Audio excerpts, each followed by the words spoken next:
প্রয়োজনে আমাকে অবহিত করুন। অপরাধীদের প্রশ্রয় না দিয়ে আইন শৃঙ্খলা রক্ষায় প্রশাসনকে সহযোগিতা করুন। আহ্বানে আলী আজম মোহাম্মদ আবু বকর, মাননীয় জাতীয় সংসদ সদস্য, ঝিনাইদহ 2।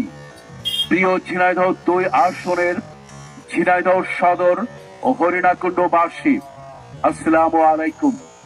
আপনাদের সকলের অবগতির জন্য জানানো যাচ্ছে যে এখন থেকে ঝিনাইদহ ও হরিণাকুণ্ডকে চাঁদাবাজি ও দুর্নীতি মুক্ত ঘোষণা করা হলো।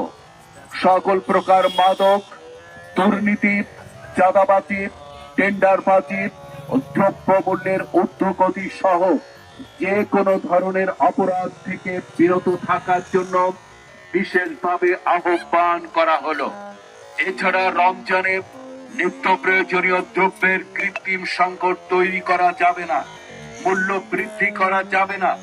বাজারের চাহিদা থাকার পরও পণ্য সামগ্রী মজুত করে রাখা যাবে না।